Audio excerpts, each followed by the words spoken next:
በታኅሣሥ ባባተ በሦስተኛው ቀን የሚታሰበውና የሚከበረው በዓል በዓታ ለማርያም በመባል ይታወቃል። በዓት ቃሉ የግዕዝ ሲሆን ቤት ማለት ነው። የብርሃን እናቱ የወላዲት አምላክ የትውልድ ነገሯ እንዲህ ነው።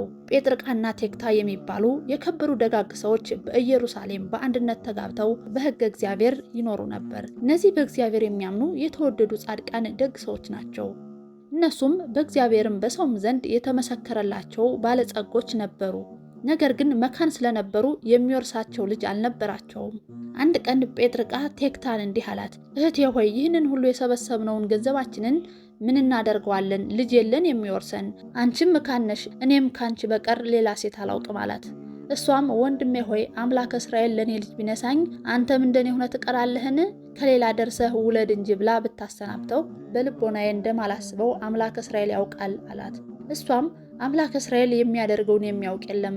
ትላንት ማታ በህልሜ ነጭ ጥጃ ከማህፀኔ ስትወጣ ያችም ነጭ ጥጃ ሌላ ነጭ ጥጃ ስትወልድ እንዲሁ እስከ 7 ትውልድ ሲዋለድ ሰባተኛይቱ ጨረቃን ስትወልድ ጨረቃም ፀሐይን ስትወልድ አየሁ አለችው። እሱም በጠዋት ከህልም ፈች ዘንድ ሄዶ የነገረችውን ሁሉ ነገረው። ያም ህልም ፈች እግዚአብሔር በምህረቱ አይቷችኋል፣ በሳህሉ መግቧችኋል። 7 እንስት ጥጆች መወለዳቸው 7 ሴት ልጆችና የልጅ ልጆች ትወልዳላችሁ። ከቤታችሁ ሰባተኛይቱ ጨረቃ መውለዷ ከሰው የበለጠች ከመላእክትም የከበረች ደግ ፍጥረት ትወልዳለች። የፀሐይን ነገር ግን አላውቅም አለው። ጴጥርቃም ህልም ፈቺ የነገረውን ሁሉ ሄዶ ለሚስቱ ነገራት።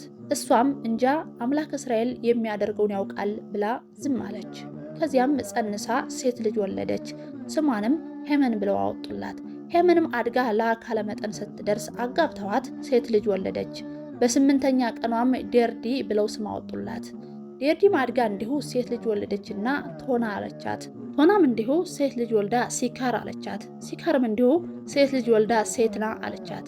ሴትናም እንዲሁ ሴት ልጅ ወልዳ ሄርሜላ አለቻት።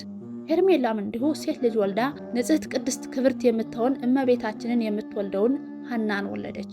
ይችም ሐና በስርዓት አድጋ ለአካለ መጠን ስትደርስ ከቤተ መንግስት ወገን ከነ ቅዱስ ዳዊት ወገን ከሆነው ከቅዱስ ኢያቄም ጋር አጋቧት። እነዚህ ቅዱሳን ኢያቄምና ሐና በአንድነት ተጋብተው ሲኖሩ ልጅ አጡ።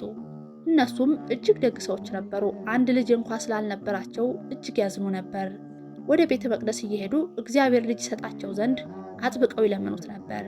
መባ ይዘው ለሊቀ ካህናቱ ሲሰጡት ሊቀ ካህናቱ እግዚአብሔር ብዙ ተባዙ ያለውን ሕግ በእናንተ ላይ እንዳይፈጸም አድርገው ልጅ የከለከላችሁ ኃጢአተኛ ብትሆኑ ነውና መባችሁን አልቀበልም ብሎ በእጅጉ አሳዝኗቸዋል። በሊቀ ካህናቱ እያዘኑና እየተከዙ ሲመለሱ ከድካማቸው ያርፉ ዘንድ ዛፍ ስር ተቀምጠው ሳለ እርግቦች ጫጩቶቻቸውን ሲያጫውቱ ተመልክተው ለእነዚህ ወፎች እንኳን ልጅ የሰጠ አምላክ ለእኛስ መቼ ይሆን ልጅ የምትሰጠን ብለው እጅግ አምርረው አለቀሱ። ሲያዝኑ ሲጸልዩ ውለው ወደ ቤታቸው ሲመለሱ እርግብ ከልጆቿ ጋር ስትጫወት አይታ አቤቱ ጌታዬ ለዚች እንስሳት ልጅ የሰጠህ አምላክ ምን ነው ለኔ ልጅ ነሳኝ እያለች ምርር ብላ አለቀሰች። እንዲህ ብለው ሲያዝኑ ሲጸልዩ ውለው ከዘካርያስ ከሊቀ ካህናቱ ሂደው አቤቱ ጌታ ሆይ ወንድ ልጅ ብንወልድ ተምሮ ቤተ እግዚአብሔርን አገልግሎ እንዲኖር እንሰጣለን። ሴት ልጅን ብንወልድ ውሃ ቀድታ ሞሰበ ወርቅ ሰፍታ መጋረጃ ፈትላ ካህናትን አገልግላ እንድትኖር እንሰጣለን ብለው ስለት ገቡ።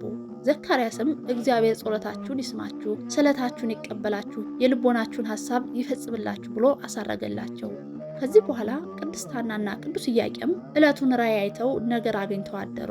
ራእዩም እንዴት ነው ቢሉ ኢያቄም 7ቱ ሰማያት እንደ መጋረጃ ተገልጠው ከላይኛው ሰማይ ነጭ ወፍ ወርዶ በራሴ ላይ ሲቀመጥ አየሁ አላት።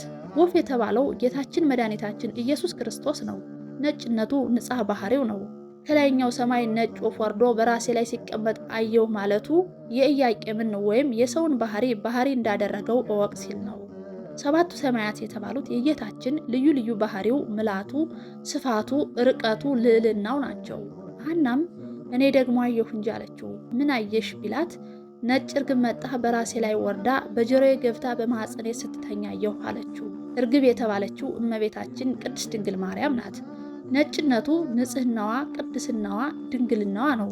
ነጭ እርግብ መጣ በራሴ ላይ ተቀምጣ ከራሴ ወርዳ በጆሮዬ ገብታ በማኅፀኔ ስትተኛ አየሁ ማለቷ ብስራተ ገብርኤልን በጆሮዋ ሰምታ እመቤታችን ቅድስት ድንግል ማርያም ጌታችንን መጸነሷ ነው። ይህንም ራእይ ያዩት ሐምሌ 30 ዕለት ነው። እነሱም እንዲህ ያለ ራእይ አየን ነገር ካገኘን ብለው ዕለቱን በሩካቤ ሥጋ አልተገናኙም። ይልቁንም ፈቃደ እግዚአብሔር ቢሆን ብለው አዳምንና ሔዋንን ብዙ ተባዙ ምድርን ሙሏት ብሎ ያበሰረ አምላክ ለእኛ ሲልክልን የለምን ብለው ዕለቱን አልጋ ምንጣፍ ላይ ተው እስከ 7 ቀን ድረስ ለየብቻቸው ሰነበቱ። ነሐሴ ባባተ በሰባተኛው ቀን ከሰው የበለጠች ከመላእክት የከበረች ደግ ፍጥረት ትወልዳላችሁና ዛሬ በሩካቤ ሥጋ ተገናኙ ብሏችኋል ጌታ ብሎ መልአኩ ለቅድስት ሐና ነገራት። እግዚአብሔር አምላክ አብርሃምንና ሳራን የተመለከተ አምላክ በኢያቄምና በሐና አማካኝነት ለዓለም ድህነት ምክንያት የሆነችውንና ዓለም ሳይፈጠር በአምላክ ልቦና ታስባ ትኖር የነበረች የተነገረላት ትንቢት ሊፈጸም የአባት የእናቷ የቅድመ አያቷ ራእይ ሊተረጎም ጌታ የፈቀደበት ጊዜ ሲደርስ እመቤታችን እግዝእትነ ማርያም እሁድ ዕለት ነሐሴ 7 ቀን በ16 ዓመተ ዓለም ተጸነሰች። እመቤታችን ከተጸነሰች በኋላ አይሁድ ቀንተው ተነሱባቸው። ቅናቱ እንዴት ነው ቢሉ ሳሚናስ የሚባል የጦልቂ ልጅ ከኤዶቅ ከአጎቱ ቤት ሄዶ ሞተ። እነሱም እንቀብራለን ብለው በአልጋ ይዘው ሲሄዱ ከመንገድ አሳረፉት። ቅድስት ሐናም የአጎቷ ልጅ ነበርና ለማልቀስ ብትደርስ ዘመዶቿ ሁሉ ተሰብስበው ሲያለቅሱ ቆዩባት። እሷም አብራ እየዞረች ስታለቅስ ጥላዋ ቢያርፍበት መግነዝ ፍቱልኝ ሳይል ብድግ ብሎ ተነስቶ ስብሐት ለኪ ማርያም እሙ ለፀሐየ ጽድቅ ለአብ ሙሽራው ለወልድ ወላዲቱ ለመንፈስ ቅዱስ ጽርሐ ቤቱ ተፈስሒ ደስ ይበልሽ ብሎ ሰገደላት። አይሁድም ይህ ታምር ሲደረግ ከዚያ ነበሩና ምን ነው ሳሚናስ ምን አየህ ምን ትላለህ ቢሉት ከዚች ከሐና ማኅፀን የምትወለደው ሕፃን ሰማይ ምድርን አየርን የፈጠረ አምላክን ትወልዳለች እያሉ መላእክት ሁሉ ሲያመሰግኗት ሰማሁ አላቸው። ዳግመኛም እኔንም ያስነሳችኝ የፈወሰችኝ ያዳነችኝ እሷ ናት አላቸው። አይሁድም በልተው ሰማን ብለው ቅናት ጀመሩ። ሐና በእርጅናዋ ጊዜ መጸነሷን የተመለከቱ ዘመዶቿና የሀገሯ ሰዎች ተገርመው እየመጡ ይጠይቋት ነበር።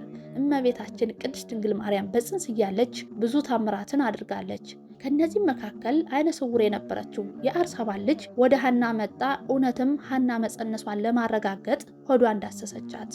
እሷም ሳታስበው አይኗን ስትነካ አይኗ በራላት። እመቤታችን በተጸነሰች በ9 ወር ከ5 ቀን የግንቦት መባቻ ዕለት ግንቦት 1 ቀን ተወለደች።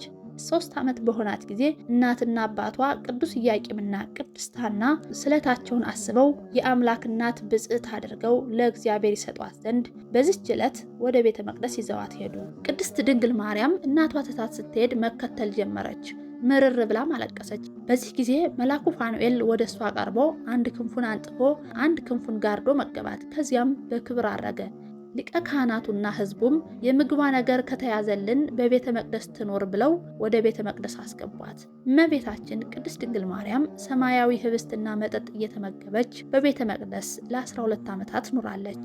የእመቤታችን የቅድስት ድንግል ማርያም አማላጅነትና ተራዳይነት አይለየን፣ በረከቷ አይደርብን። አሜን።